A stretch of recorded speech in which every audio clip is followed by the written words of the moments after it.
My name is Gregory McKay, but that was not my name at birth. My name was Gregory Spielman. It's S-P-E-E-L-M-A-N. And I was born in Amsterdam, in the Netherlands. I was an only child.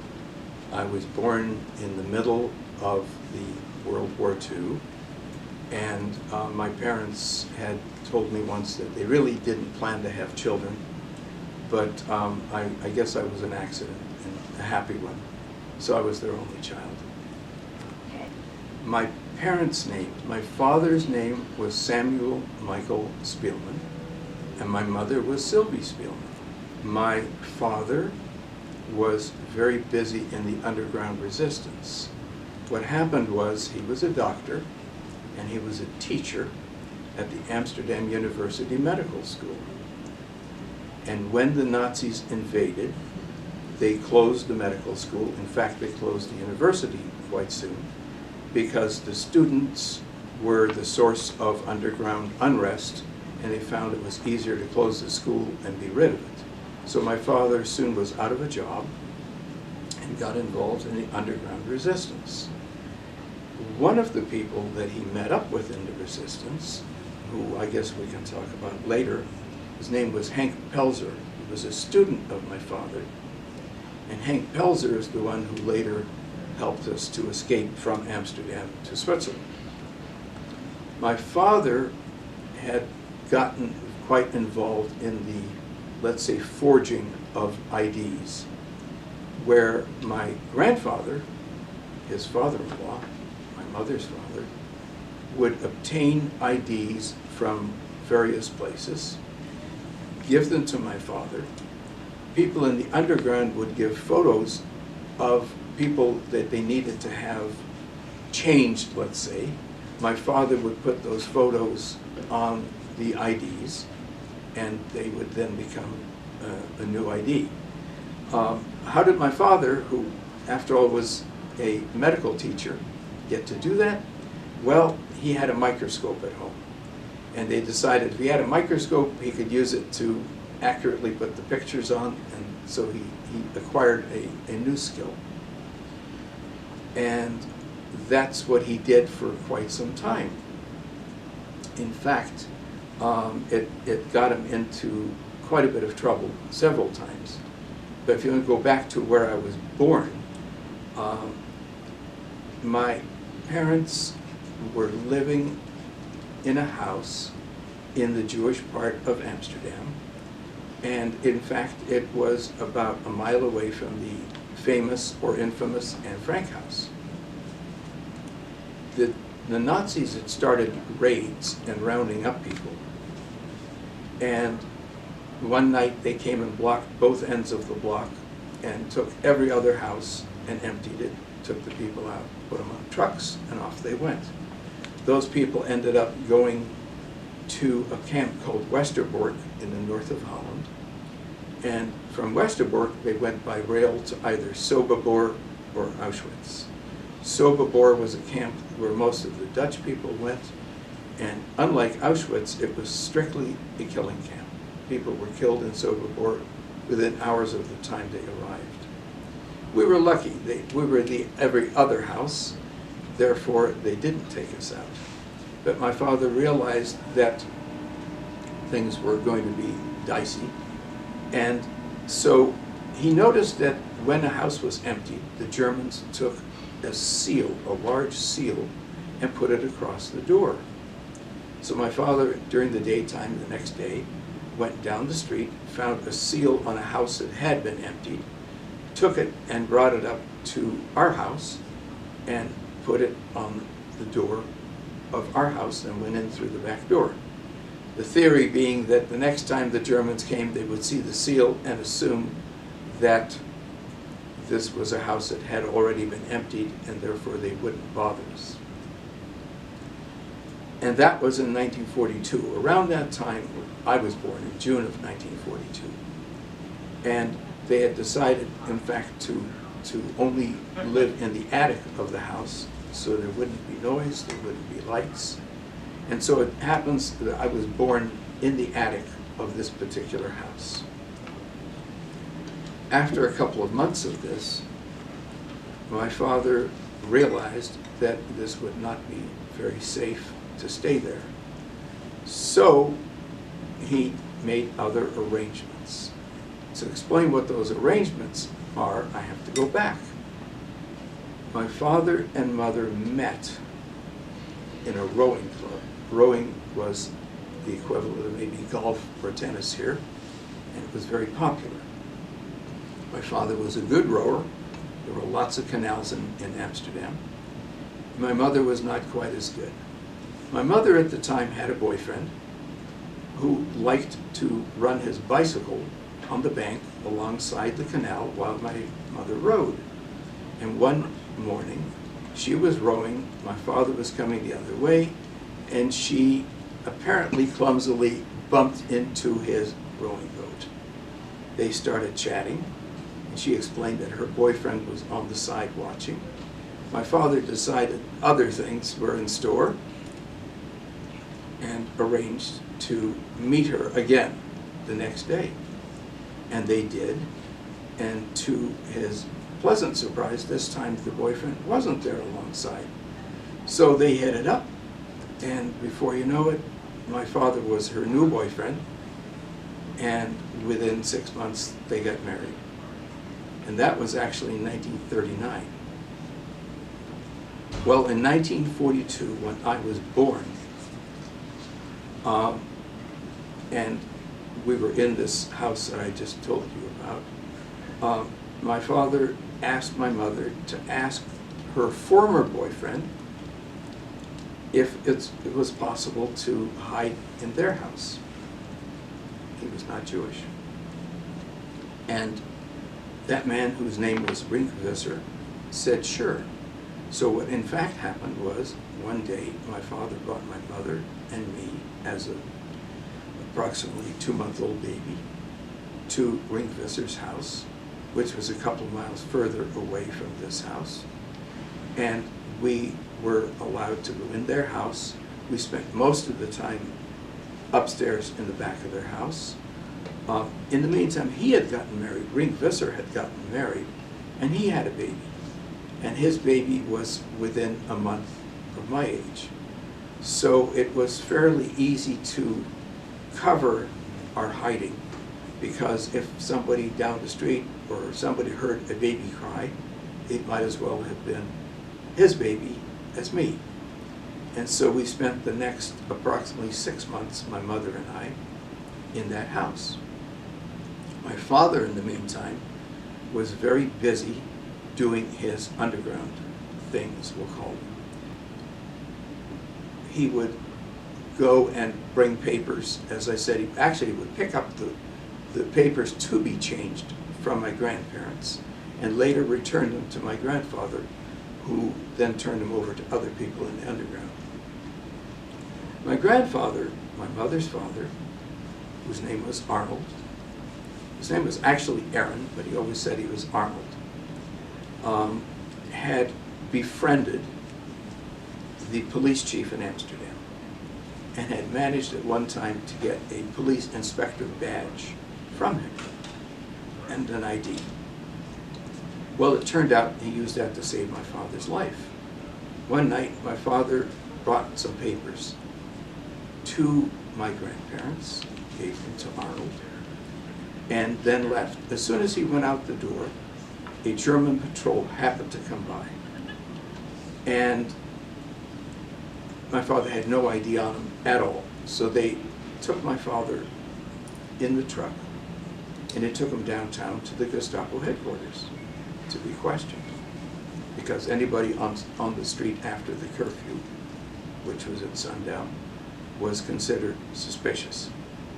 So a neighbor of my grandfather had seen what happened. He saw them load my father on the truck. So after they left, the neighbor went across the street and told my grandfather what he had seen, and told him that they took my father away.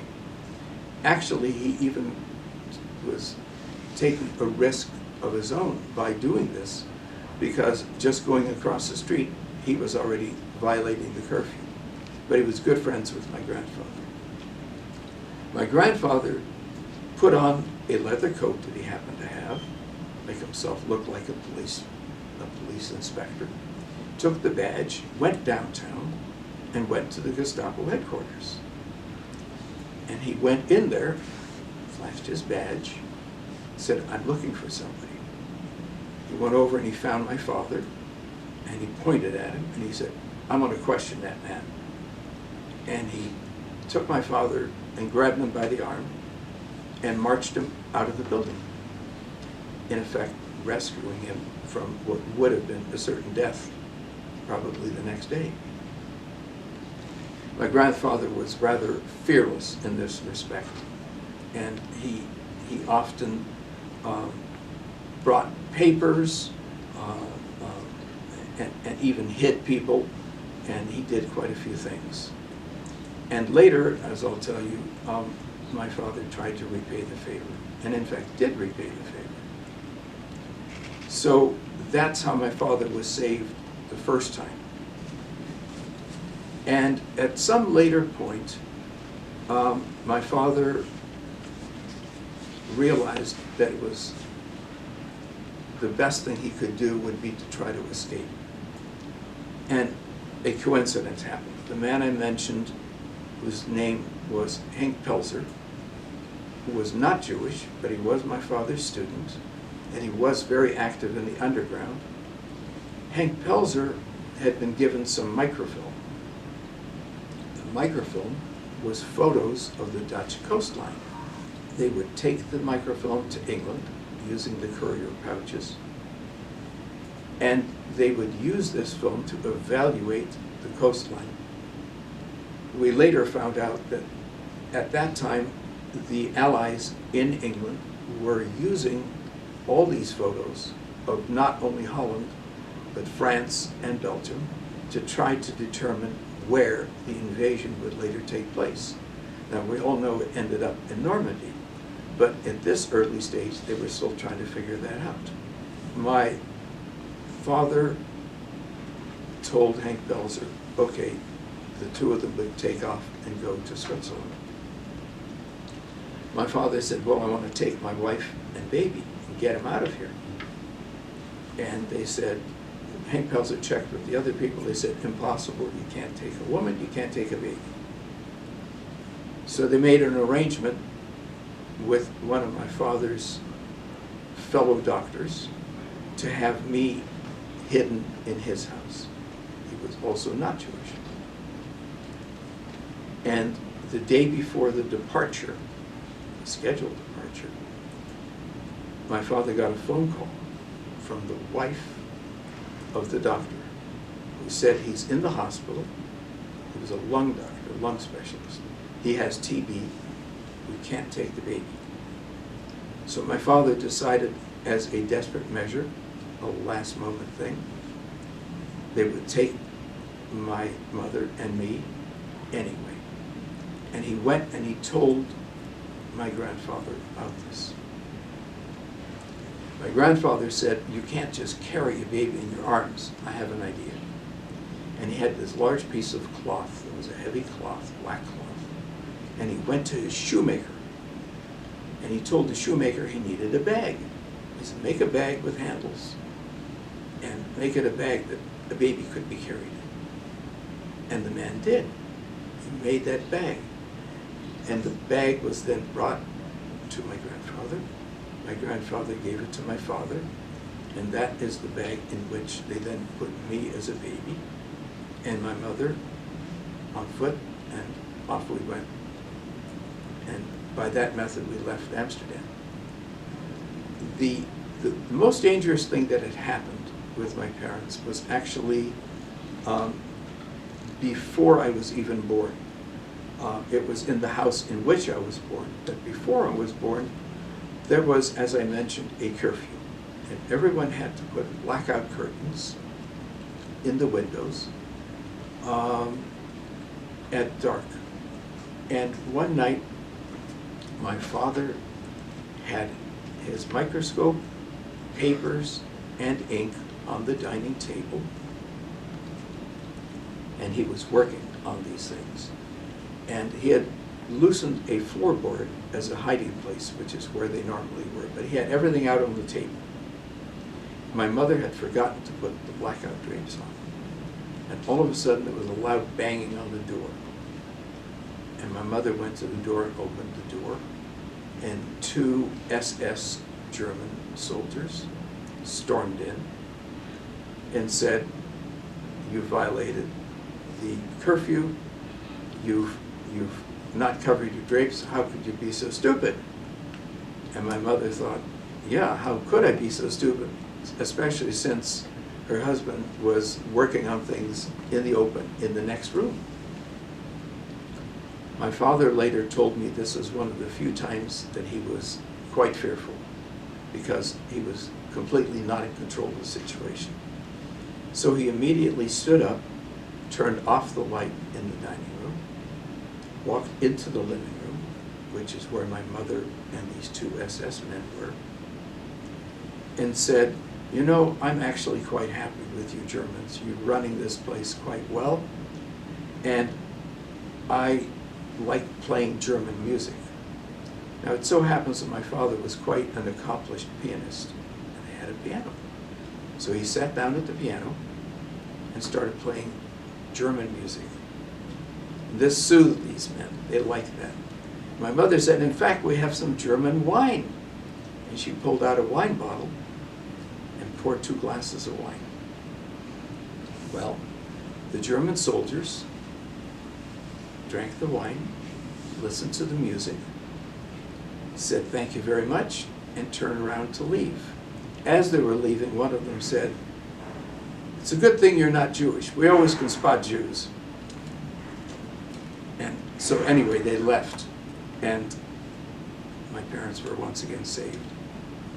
I have photos of several things. There's one photo which Rink Visser took of my mother with me as a baby in his backyard, in the garden behind his house. And that photo is in the case on display.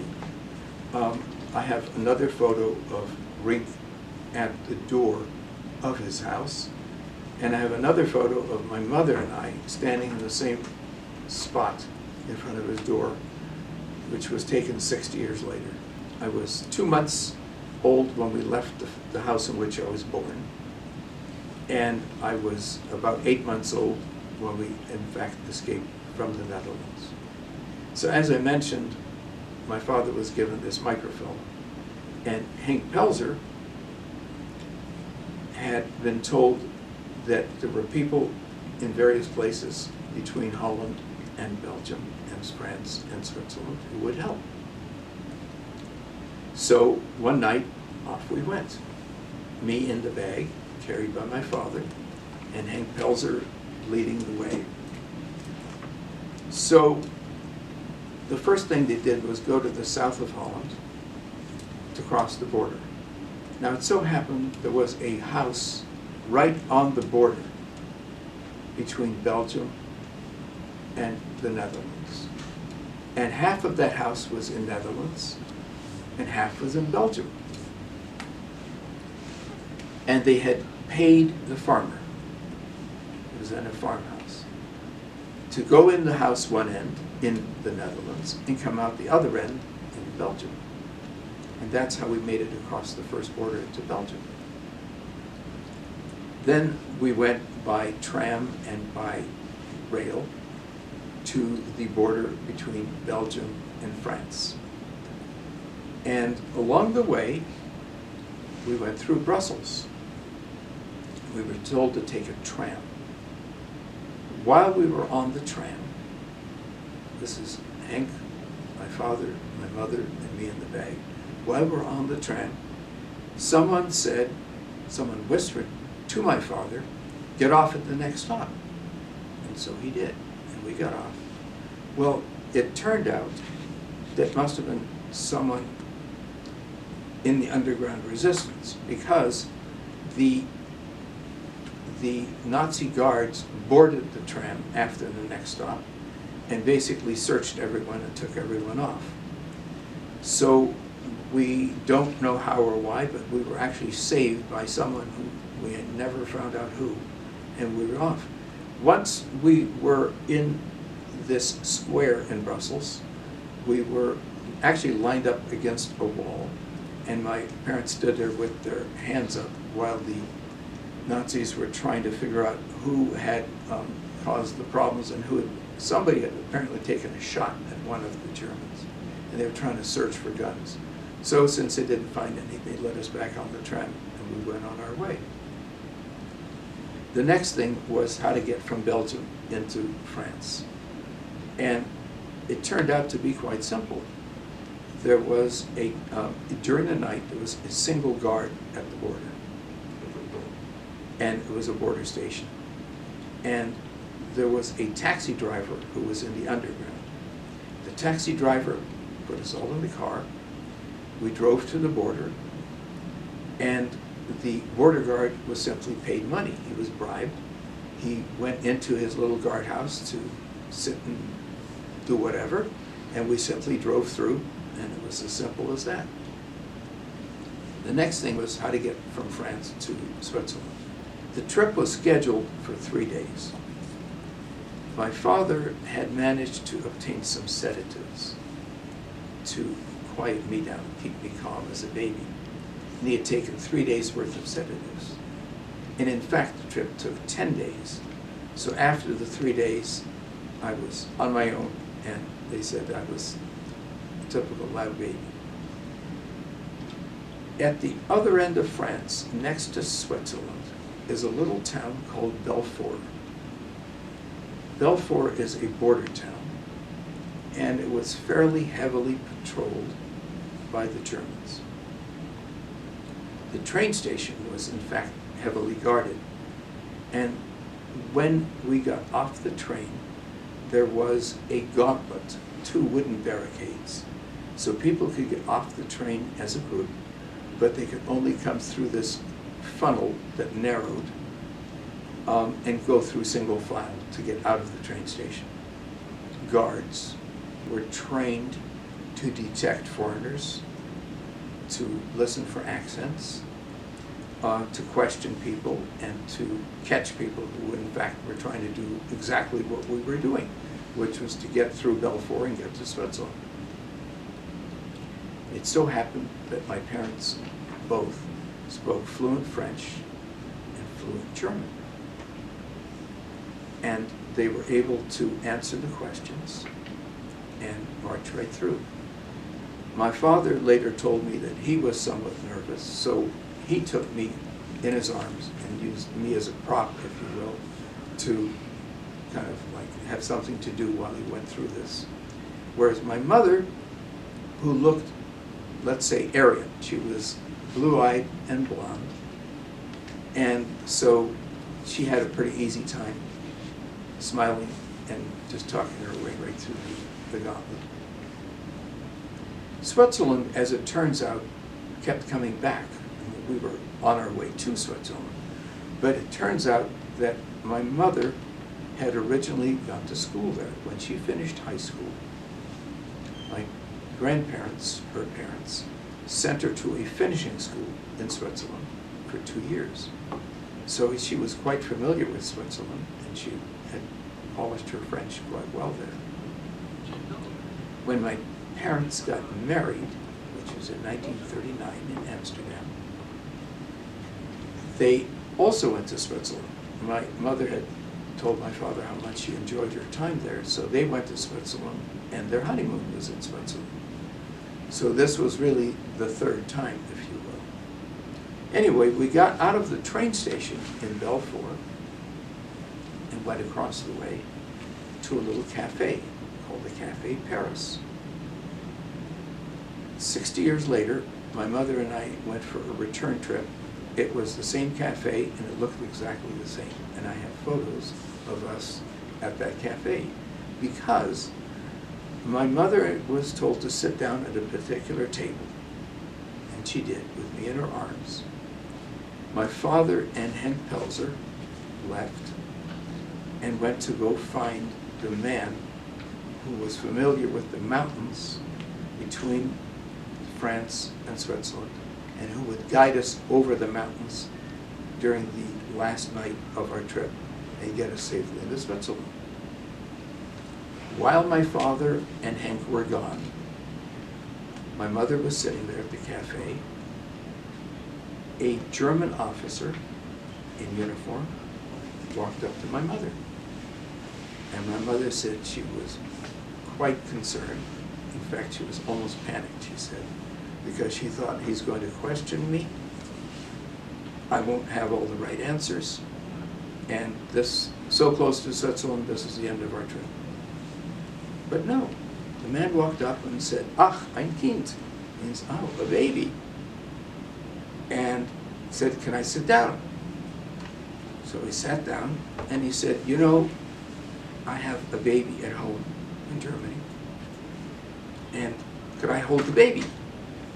So I was put in the arms of this German officer, and he sat and he talked to my mother for quite a time with me in his arms.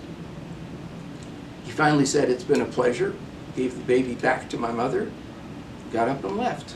My mother said she asked him his name and she noticed his rank. She thought, well, if they were in trouble later, she might even be able to ask for him, but that didn't happen. But she thought it might be a good connection to have. Eventually, my father returned with Hank and with the man they called the Passeur, who was a guide who was familiar with the mountains. And so that evening,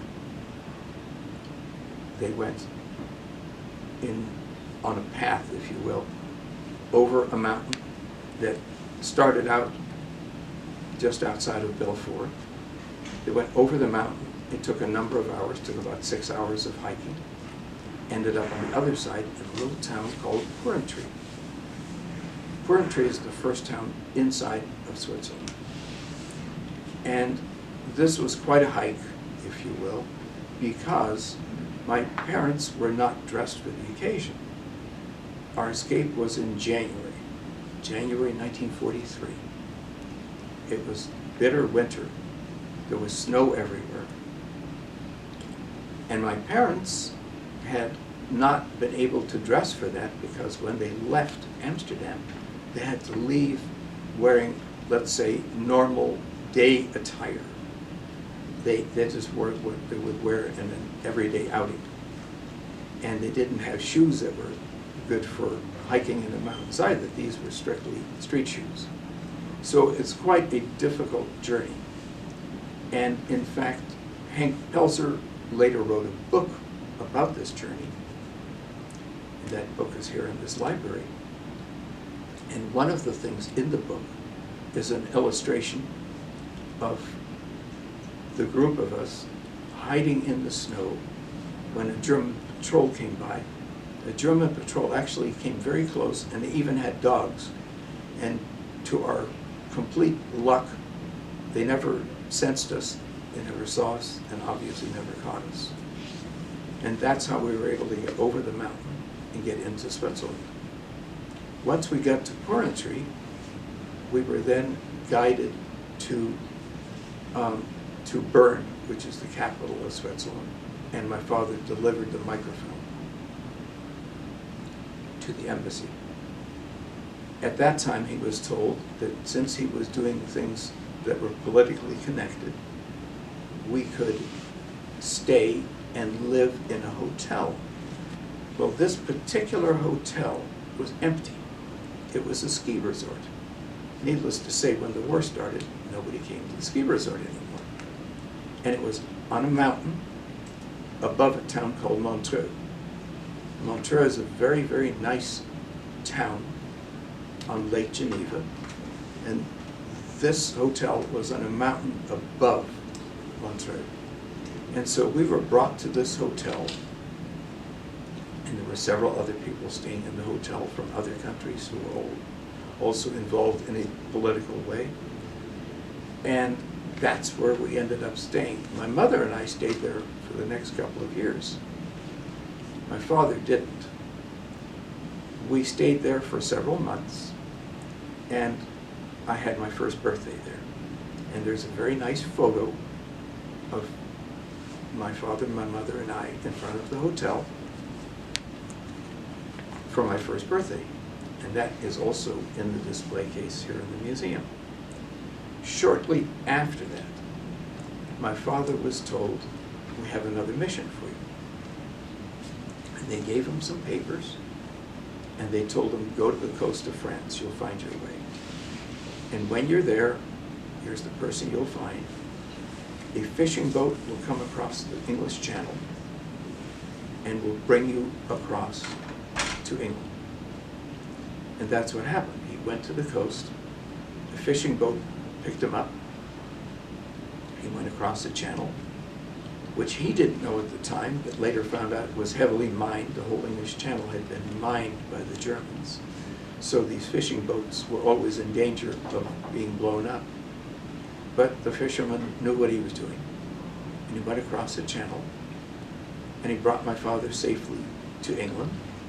My father found his way to London and delivered the papers. They questioned him at that time about his activities, and when they found out he was a doctor, they said, well, we have a job for you here. Because the Dutch royal family had escaped from Amsterdam, from the Netherlands, at the very beginning of the war. As soon as the Germans invaded, they left, which was a very smart thing to do. They wouldn't have wanted to live in captivity. So they escaped to England, and they were living in London. The Queen, the Prince, and their daughters. So the Prince recruited my father to be his doctor. And so my father ended up, for the next 2 years, in London as the physician to the Royal Prince of the Netherlands. And they became quite close. So that's what happened with my father. Hank Pelzer had already gone back, I should have mentioned, much earlier. Soon after we arrived in Switzerland, Hank only stayed a couple of days. He went back to Amsterdam. They were actually waiting for him. And, meaning the Germans were on the lookout for him, and they captured him as soon as he arrived in Amsterdam. They took him to Germany. Now, he was not Jewish, so they took him to a German prison. And he spent the next, what amounted to 2 years before the end of the war, in a 6-foot by 8-foot cell in this German prison, where they often questioned him. The original plan, as he later found out, was to let him go at some point, and hopefully he would lead them to other people in Amsterdam in the underground. But it never happened. They continued to question him, and they held him. And when they asked him why he had helped us to get to Switzerland, he gave them an answer that he thought they would want to hear. And that was, he said, I did it because they paid me very well, meaning my father paid him well to help him escape. Well, that wasn't so. Actually, he paid him nothing.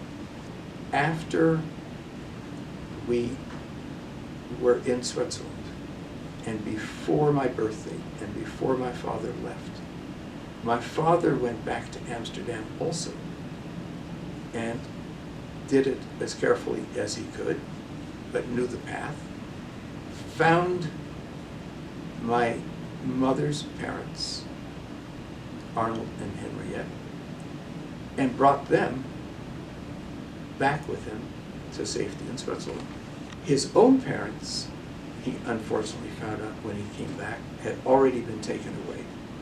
And so he was unable to save his own parents, and they perished. But he was able to save both of my mother's parents. They were both from rather large families. My mother's mother, whose name was Henriette, was the youngest of 13 children. She's the only one who survived. Her husband, my grandfather, was the middle of 8 children, and he's the only one who survived. And they survived because my father brought them both back to Switzerland. People later asked my father, why would you go back? You were already safe. Why would you go back to Amsterdam? And he said, well, he saved my life in the Gestapo headquarters. I certainly owed him. My mother started telling me at about 2, maybe 2.5 to 3, about how we had escaped and why we were in Switzerland. And she used to tell me about my father, because I had absolutely no memory of him whatsoever.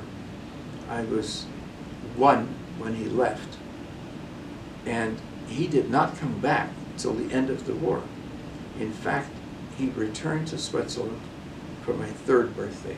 So it's interesting, there's a picture of me on my 1st birthday in front of the hotel, and then there's a picture on my 3rd birthday in the same situation.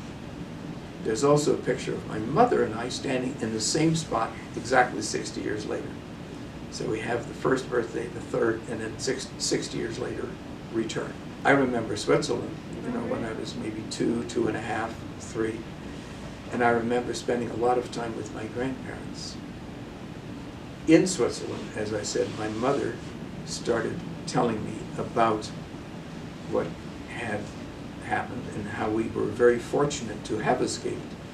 My grandparents, who, as I said, were there with us, my mother's parents were there with us, that was actually very fortunate because my mother was there alone. So to have her parents there to assist her was very helpful. They had no idea, because there was no communication, they had no idea that all of their siblings and all of their husbands, wives, and kids had all been killed. They did not find that out until after the end of the war, because in Switzerland there was very little communication with the outside. I mentioned my grandmother was one of 13. My grandfather was one of 8. So you're looking at over 20 siblings, all of whom were killed in the camps, and all of whom had spouses, children, cousins, you name it. No one survived, only the 2 of them.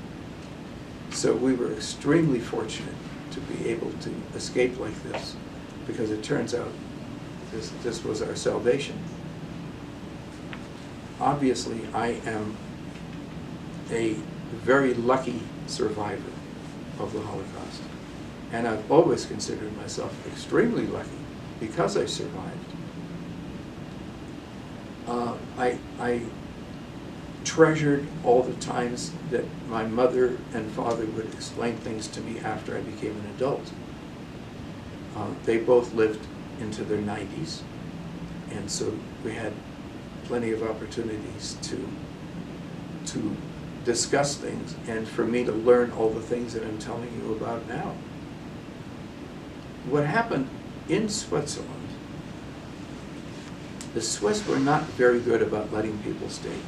Originally, my father was able to get in because of the fact that he was bringing papers, actually a microphone, to the embassy. But as my mother and I got to stay there, when the end of the war came, and even before then, the Swiss were very busy making people leave, meaning anybody who wasn't Swiss was simply marched to the border and sent on their way. There were thousands of Jewish refugees who had managed to escape from wherever they were from, had somehow snuck across the border into Switzerland, were caught by the Swiss army, and were marched to the border and sent across the border, most of whom were sent straight into the hands of German soldiers, never to be seen again. So we were extremely fortunate. My father had friends who lived in Switzerland, and those friends were a couple, husband and wife, who had no children. So they, let's say, adopted us. My father was very busy making more papers. He created papers which showed that we were cousins of theirs, and we ended up using their home and their address as our official status, if you will. And that's how we were able to stay in Switzerland. And that's where I got the last name McKay. These people were apparently of English origins. They were living in Switzerland, and so we became the McKays. I then went to school in Switzerland, and I was raised in Switzerland until I was about 16. It turns out that my parents had some plans for me early on, because the school they sent me to in Switzerland was known by an acronym, TASIS, TASIS. That's an acronym for the American School in Switzerland. And so I was there along with quite a few American students who happened to go there as a boarding school.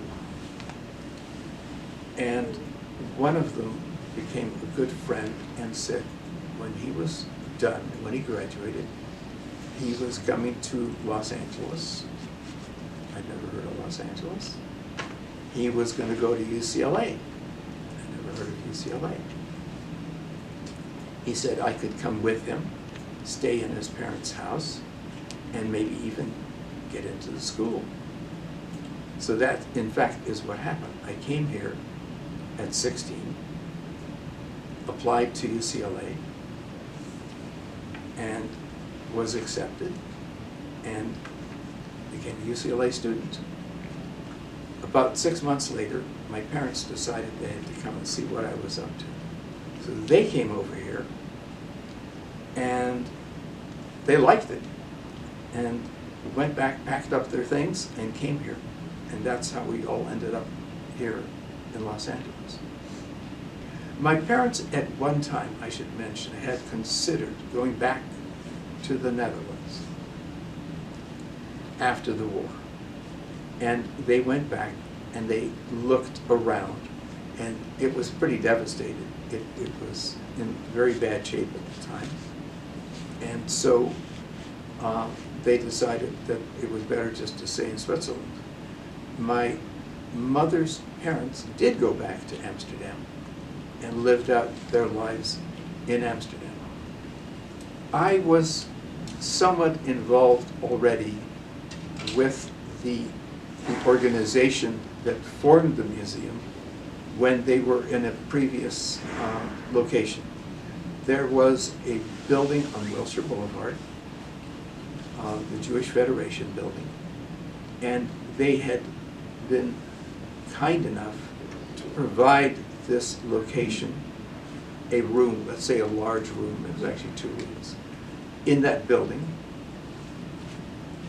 And there were already some artifacts on display, and there was a group of, let's say, elderly survivors, and they basically had an organization there. And at some point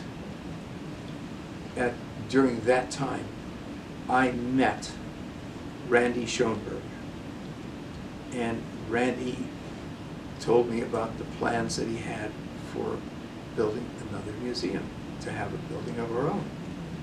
And so I'd gotten involved there, and I had meetings, and I even gave a few talks about my origins there. My mother gave a few talks about her experiences there. Randy Schoenberg said that he wanted to meet with my mother, and so we did, and she put everything that she had collected over the years, and she was quite a collector, she put everything on the dining table. Said, what would you like? Randy said, I want all of it. He said, I have a concept for this museum.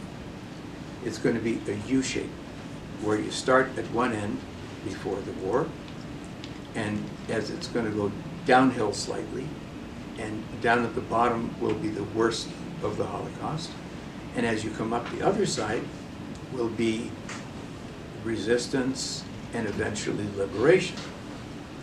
He said, that's the concept I have for how this is going to be laid out. He said, you have things that cover the whole gamut. You've got photos and artifacts from before the war, you've got things from during the occupation, and you've even got a lot of things from after. He said, so we'll strategically put everything around so that if someone tours, they're going to see your things all around the whole museum. And my mother said, that's very nice, but I'd like to see it all in one place. And Randy said, yes, but you have to understand my concept. And she said, yes, and you have to understand my desire. Well, we ended up with a case because Randy realized that she had a point. And so a case was devoted in the new museum where we now are. And that case contains books, it contains documents, it contains photographs, it contains my father's ID from when he was in England. It contains a number of other artifacts, and in fact it contains the black bag in which I was rescued in January of 1943. During the early time of the resistance, the underground, the people who were in the underground were trying to figure out a way to identify themselves to each other because they didn't know who they were. So someone in the underground came up with an idea that they would take what amounted to heavy wire and twist it and put a Dutch coin at each end. And they did that, and then they heated the coins up and made them into a spoon-like shape. So then they would meet at a coffee house, and each of the people who were involved in the underground had one of these spoons. And they would use the spoons to stir or to maybe just set it next to the cup, and they used that to be able to identify each other. That lasted for about 8 months, and after that time the method, if you will, was found out, and they had to discontinue it. But the spoons that are in the case downstairs are the actual spoons that both my father and mother used during the early resistance time to identify themselves. Hank Pelzer was really quite a hero. He was, as I said, a medical student. He was maybe 21, 22 years old at the time. He was a student of my father, and that's how they knew each other. And he was not Jewish, and yet he believed that Jews should be saved, Jews should be hidden, and he helped us to escape. And he paid quite a price because, as I said, he went back to Amsterdam soon after we got to Switzerland and ended up spending the next 2 years in a very small cell in a very miserable prison in Germany, where he was often questioned. Now it so happens that before the beginning of the war, when he was a first-year student, he met a young woman who was Jewish and who in fact operated the X-ray equipment in the hospital where he was being trained. And they got engaged. He found out at the end of the war, when he was liberated from this prison, that she was in fact alive, that she had been taken to Bergen-Belsen in Germany, and that he was only about an hour away from where she was. So he went there and rescued her, or liberated her, because the war was over at that point. They went back to Amsterdam, and they got married and had a very nice life. At some point, quite a few years later, Yad Vashem in Israel decided to set up a program for non-Jews who helped save Jews during the war. And that was called the Righteous Among the Nations. And it was a special award that was given very sparingly. My father heard about it and proposed that Hank should get that award. And he wrote a long letter to Yad Vashem. The Yad Vashem people were very thorough. They did quite an investigation before they ever gave these awards. In fact, their investigation usually took several years. One of the things they managed to get was the prison record of Hank Pelzer in Germany. And they saw in there that he had repeatedly told the Germans that my father had paid him money to help him escape. So they wrote back and said, sorry, but he doesn't qualify. Well, at that point, my father went into action. And he and Hank Pelzer went to the Israeli embassy in Amsterdam. And my father flew over from here to do this. And they gave a videotaped testimony where Hank said, no, I never got any money. And my father said, under sworn testimony, no, he never paid any money. They continued to check that out, and it took maybe another 5 years. Eventually, very eventually, in 1996, Yad Vashem finally decided to give him the award, and that was done at the Israeli embassy in Amsterdam. And my father and mother both attended, I attended. He asked me to bring the black bag with me, which I did, and a number of photos were taken of him and I, with him holding his award from Yad Vashem and me holding the black bag. And those photos are on display here as well. Mother had told me a number of times, let's go back. Let's revisit the whole escape. And it finally happened when it was the 60th anniversary of our original escape. We had escaped in 1943. We went in 2003. And one of the things we did was we went to visit Hank Pelzer, and he still had a map. In fact, the map appears in his book that he wrote about the escape. And we went over the map to make sure that we would understand the whole route, because this was just going to be my mother and I. Before we went on that trip, we made 2 visits. First, to the house in which I was born. And I have pictures of us at and in front of that house. And then later, we also went, on the same day, we went to the house in which we were hidden for about 6 months before we finally escaped. And in that house, the family of Ring Visser still lived there. His kids, with their spouses and kids, still lived in that same house. The house in which I was born had been sold and was occupied by, let's say, strangers. And my mom and I went and we knocked on the door and we told the people why we were there, and they said that was all very nice. And my mom had, I guess my mom had a much different, to answer your question, my mom had quite an emotional feeling about it. To me, it was interesting, but it was nice to go upstairs and go see the attic in which I was born. But I knew nothing about it.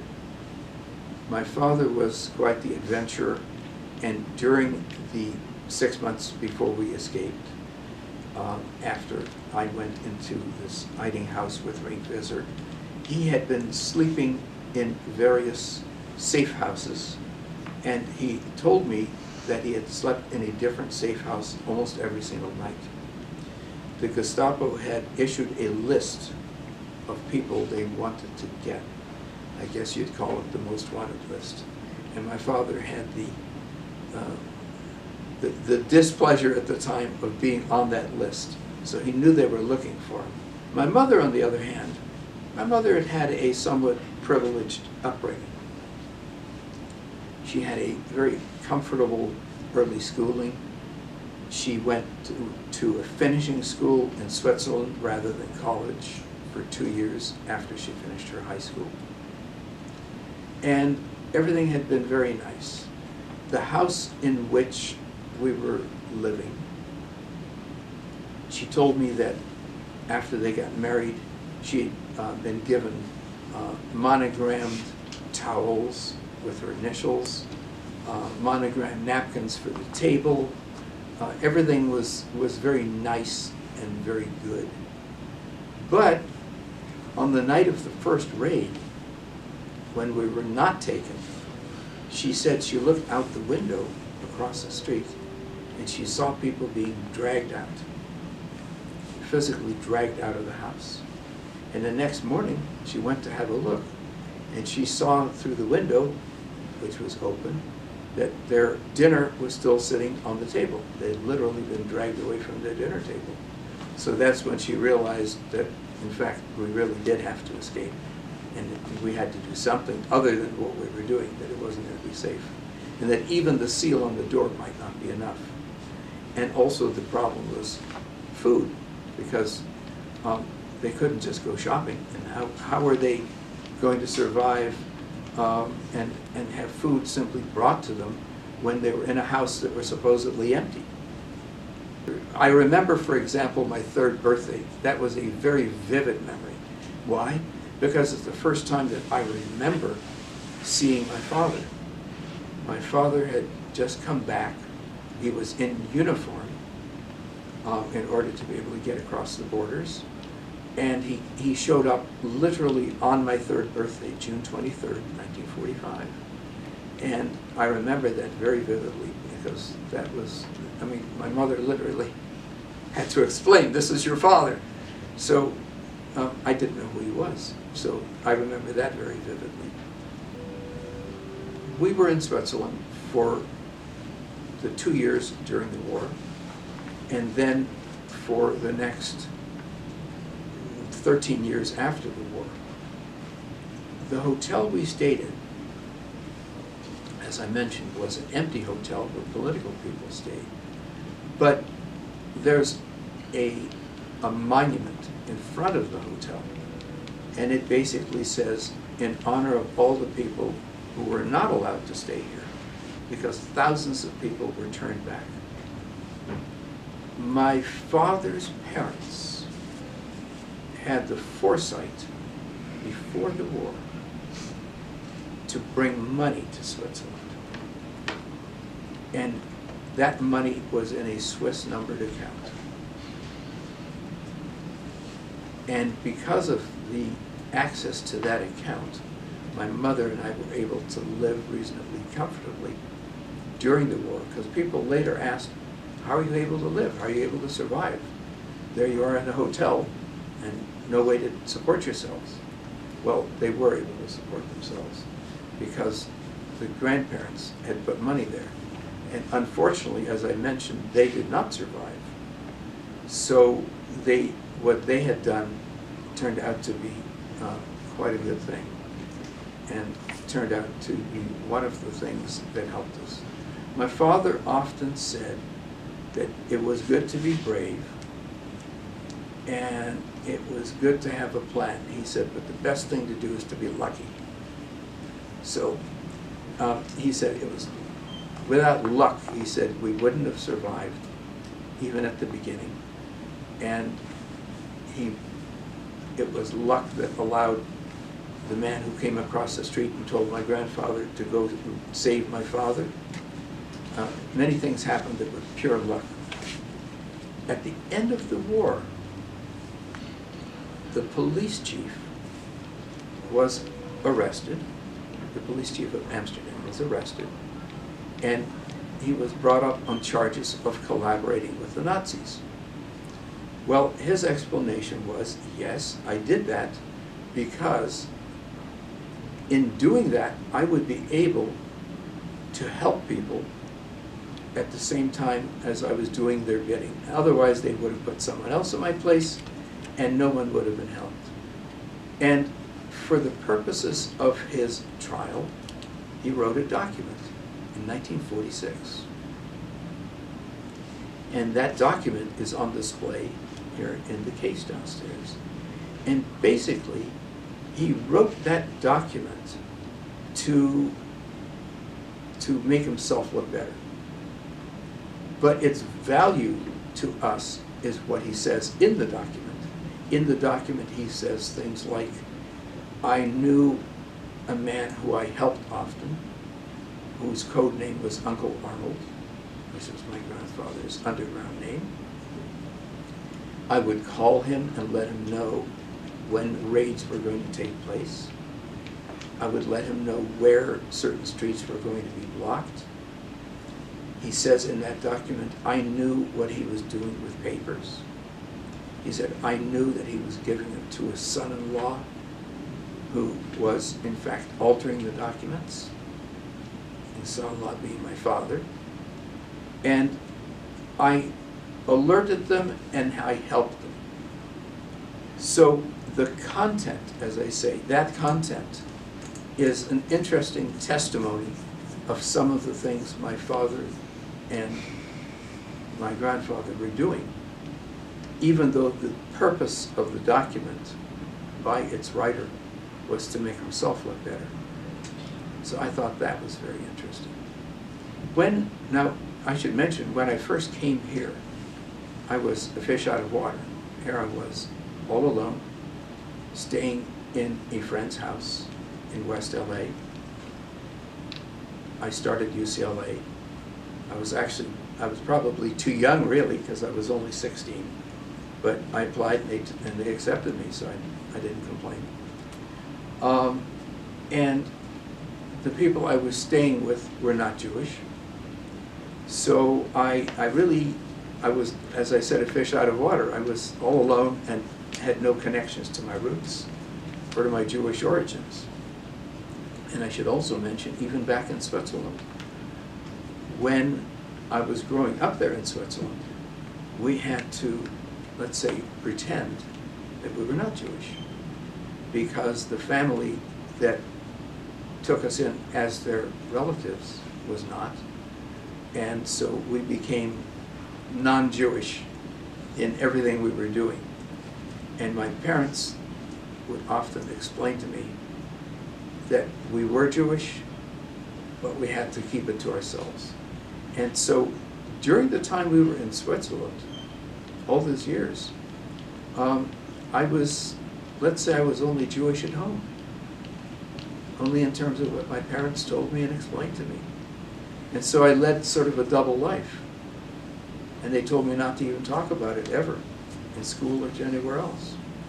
Once I came here, as I said, I was at UCLA. I found there were various Jewish organizations affiliated with the school, and I started making contact with those, and learned more about what it was to be a Jew, because I didn't fully understand. And again, much later, when Yad Vashem got involved, and I had a chance to have long conversations with some of the people who were connected with Yad Vashem. And because Hank Belzer was given this wonderful honor, and I was able to participate in it, I got even more involved through that. But through my early years, even though the war was over, I was sort of a hidden Jew for quite a few years, until I was here, never in Switzerland. At one point, I even thought about changing my name and going back to my birth name, but it was too difficult. It was too much trouble. Too many records, too many school records, too many people who knew me. My parents were both very heroic. My father, not just because he was Jewish, but because he believed that he should do everything he could to fight against what the Nazis had done and to liberate Holland. Because of that, he was in the underground, not because he was Jewish. In fact, most of the people in the underground were not Jewish. The Jews either had been caught or were in hiding. And those in hiding, the Dutch were pretty good about it. The farms in the north of Holland, most of the farms had one or two Jews hidden, and many of those were children. My mother, who I mentioned, really wasn't prepared for any of this. She had led sort of a sheltered upbringing. She was very good about being in hiding. She was pretty good about giving birth to a baby in a hiding spot with a nurse helping her. No doctor even in attendance. My father wasn't even there at the time. She got a certificate eventually that logged over 9,000 hours of volunteer work with the disabled veterans. And she recruited me at some time. I spent several years and did a couple of thousand hours myself. So that was her way of giving back. When the Germans started to tighten the noose, as it were, on Jewish people in Amsterdam, they came out with an order, which they pretty much went all across Europe with. And that order was that everybody who was Jewish had to wear a star. And they designed a yellow star that all the Jews had to wear. And there are yellow stars with the word Jew in various languages. The French ones I've seen say Juif, and the German ones say Jude, and the Dutch stars say Jood, J-O-O-D. Well, my grandmother, in order to be able to go on the streets and go shopping, got a yellow star and put it on her dress. And she later told me she only got one, because she only decided she would only wear that one dress. That was her sort of a protest. She would only wear that one dress when she was out on the streets with that star. And there is a photo of that star on her dress that's in the case on display downstairs. Well, she managed to save that star. And that star, the original star that was on her dress, is in fact also on display in the case downstairs. And so that's available for people to see. The star is right next to the photo of my grandmother wearing the star. I should mention my grandfather, who was always defiant, refused to ever wear a star, and never did, and somehow got away with it. He was never stopped, he was never bothered. And he had a rather defiant attitude about the whole thing. He said, well, if they catch me, they catch me, but they can't eat me. He always said that. He told me later. My father even told me later, that was what he always said to him. He said, why don't you do what you're supposed to do? And he said, they can't eat me.